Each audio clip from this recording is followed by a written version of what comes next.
Dia tanya soalan-soalan personal kita. Dia tanya kita kita punya kerja, aku tahu berapa follower kau, bla bla. Tapi soalan Ardil lebih menyayat hati. Dia siap tanya, kau dah kahwin kan? Dia kata, ya dah kahwin. Kau ada anak tak? Ardil cuba menipu. Dia kata, tak, aku tak ada anak. Kau jangan sampai aku suruh kawan aku pergi ambil anak engkau. Dia ugut. Maksudnya memang kalau sebagai seorang ibu, yelah.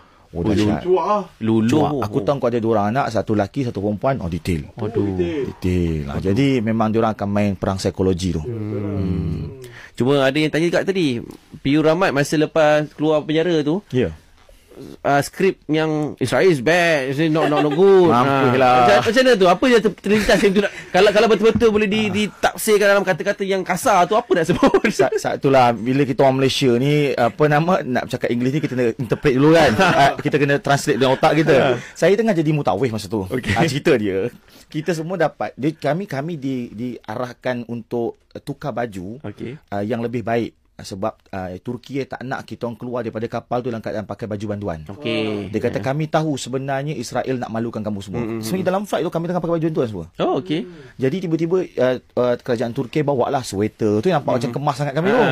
Bawa sweater, bawa kasut. Ni kasut kerajaan Turki ni. Jadi saya tengok rakyat Malaysia, wah seronoknya membeli belah kat atas tu. Sebab barang free kan.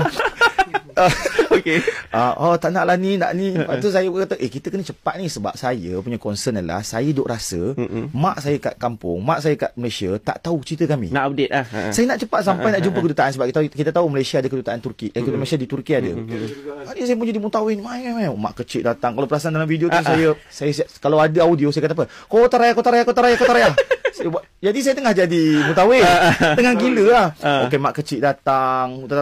Tiba-tiba datang anak dua agensi. Tanya soalan saya, tengah kota raya. Israel is bad, Israel is not good.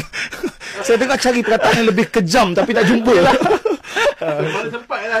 Sempat lah. Mana lintas lah tu. Yelah, Ustaz Mak Kecil pun time tu nak lintas.